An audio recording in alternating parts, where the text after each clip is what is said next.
Next, the Autumn Chairs Award, which recognizes outstanding and lasting contributions to our organization. This year's recipient is Dr. David Winwood from Louisiana State University. Dave has a long history in technology transfer dating back to his time as a postdoctoral researcher at the University of Florida, where he was involved in the commercialization effort to bring his research to market, to his time as president of Autumn itself, and into his current role as the executive director of Louisiana State University's Innovation Park.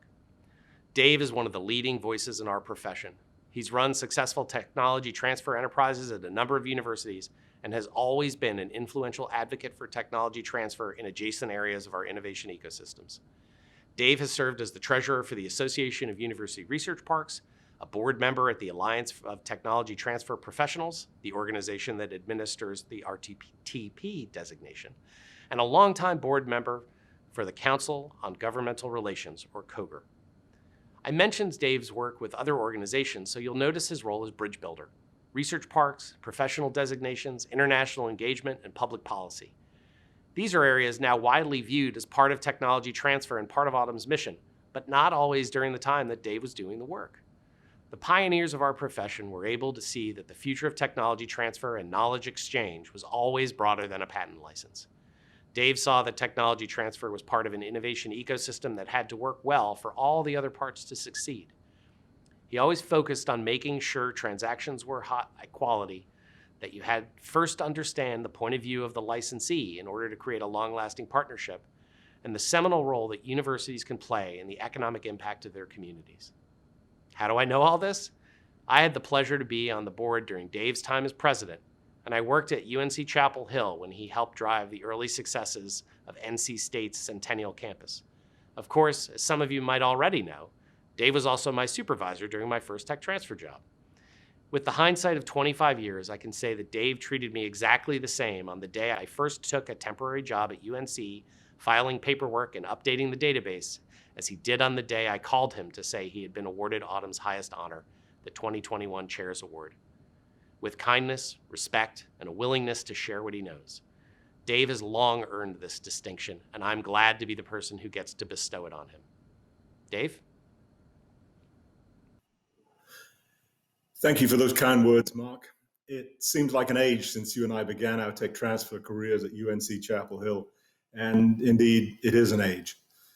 I am so very grateful and honored to receive this award, particularly because it's an acknowledgement from the colleagues and friends who have been such a large part of my career and life over the last 25 years.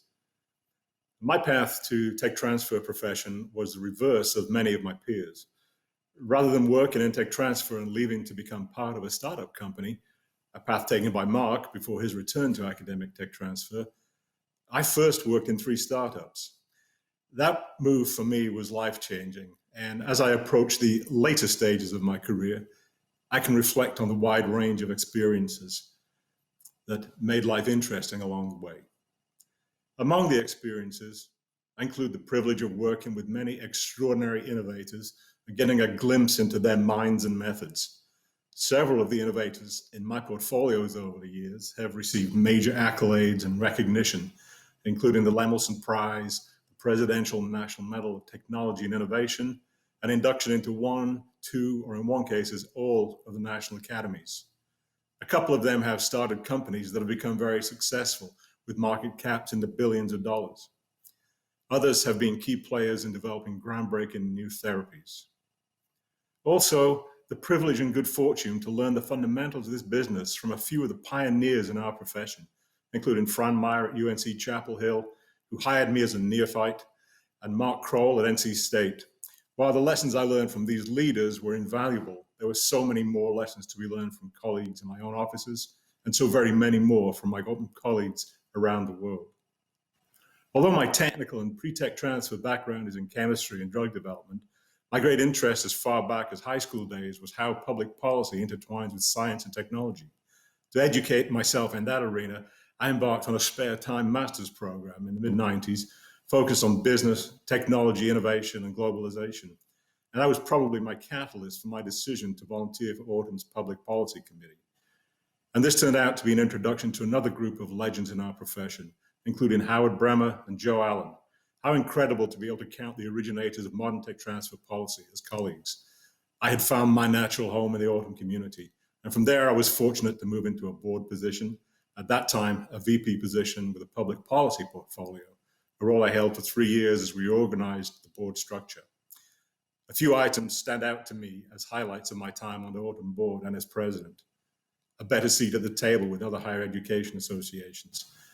Unlike AAU, APLU, AAMC, and COGA, whose members are our institutions, our employers, Autumn is, of course, an association of individual members. We worked hard to make sure that we were included in and consulted by other associations on matters of interest to our members. I believe that this effort has paid dividends. And after many years of discussions, we finally made the transition to having a CEO for Autumn, someone to be the constant Autumn face in DC in particular, and changing to a more strategic board structure.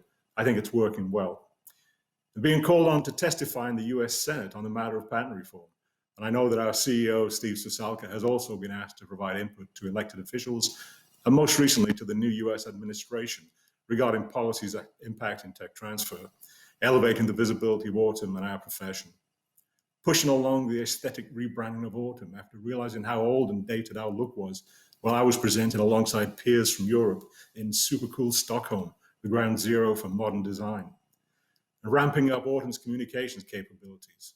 We have a complicated story and the way we tell it is important. I think we're doing a great job at that, so kudos to all involved. And supporting global growth of the profession, working with and on the board of ATTP, from the early days of a 5 to 6 member association, but now with 14 member associations around the world. So if I have lessons or advice to pass along, of course, it's important to take every opportunity to learn from the leaders and legends in our profession. But as I mentioned earlier, there's so much to learn from one another, from colleagues in our own and other offices. In my experience, the Autumn community is reliably collaborative in suggesting solutions to problems.